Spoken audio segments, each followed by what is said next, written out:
можеме да видиме огромна пасивност на играчите на Вардар Неготино. Според мене, реакцијата кога екипата нема последна топка треба да биде на доста повисоко ниво, како индивидуално, така и екипно. На самата графика можеме да видиме дека индивидуално движењата, поставувањето на телото, како и носењето на одлуки се на доста ниско ниво и дека играчите имале подобри и доста поедноставни решенија во одредени ситуации. Нивните грешки резултираат со 2 релативно лесно примени голови.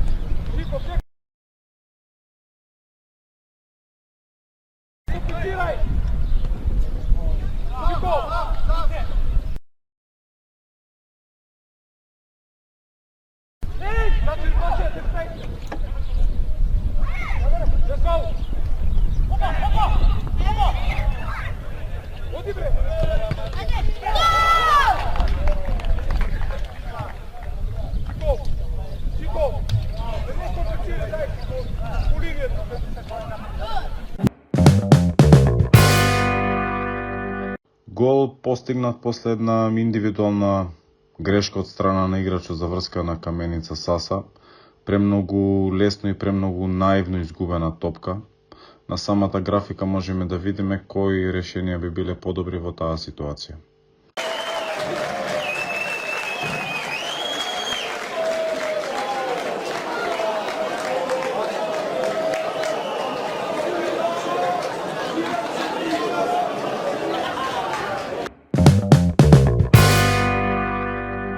Кај првиот гол можеме да видиме еден одлично изведен слободен удар од страна на играчот на Башкими. Сепак, тука би го потенцирали живиот зид на Вардарски, кој што во моментот на удар воопшто и не скокна, односно не се обиде да реагира и да го спречи тој удар. На графиката може да се види положбата на телата кај играчите во живиот зид во моментот на удар.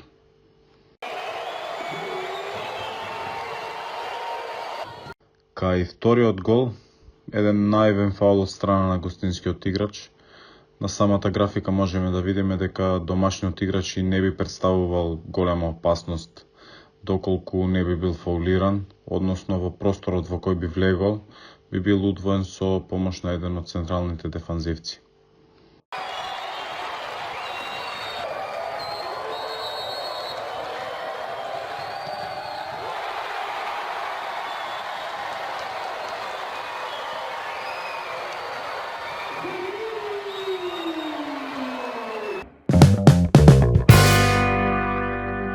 При првиот примен гол, екипата на Осогово имаше доста лоша дефанзивна транзиција, огромен простор помеѓу линиите.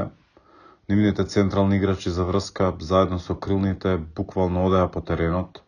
Многу летаргични индивидуални движења кај гостинските играчи, како и лошо индивидуално затворање на просторот во моментот на самите додавања од страна на домашната екипа, како и немањето реакција после самото додавање.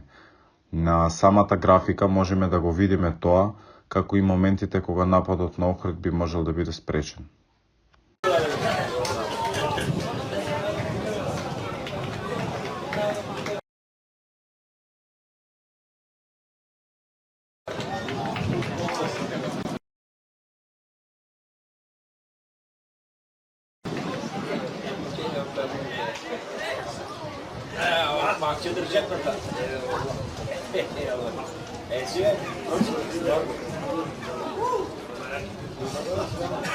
Кај вториот гол имаме иста ситуација, може да се види на самата графика, огромен простор помеѓу линиите.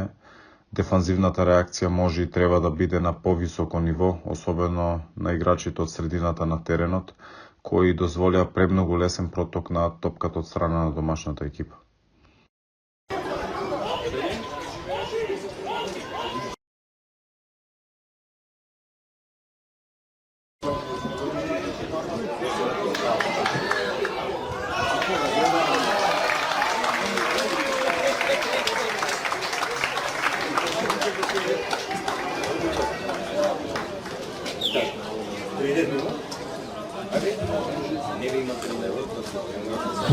изискивање, Охрид води 2-0 против Особово тече.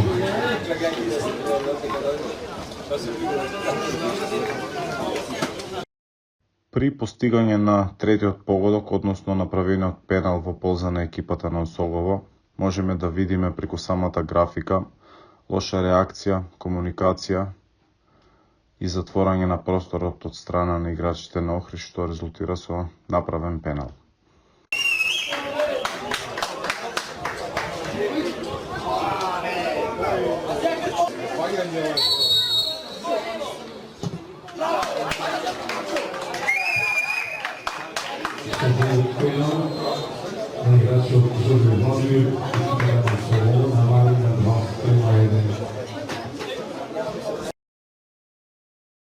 Кај четвртиот погодок на надпреварот, односно изрмнувачкиот гол на екипата на Осогово, би требало да има подобра реакција и поставување на телото од страна на левиот бек на екипата на Охрид, бидејќи во ситуација 2-1 во полза на домашната екипа, играчот на Осогово премногу лесно успеа да центрира, а потоа на таа втора топка играчите на Охрид имаа лоша реакција и прелесно дозволија топката да остане во посед на екипата на Осогово, каде што имавме повторен центаршут и лоша проценка на летот на топката од страна на десниот бек на Охрид, како и лошо поставено тело, што му овозможи на крилниот играч на Осогово доста лесно да прими таа топка, да влезе во 16-тникот на Охрид и да асистира.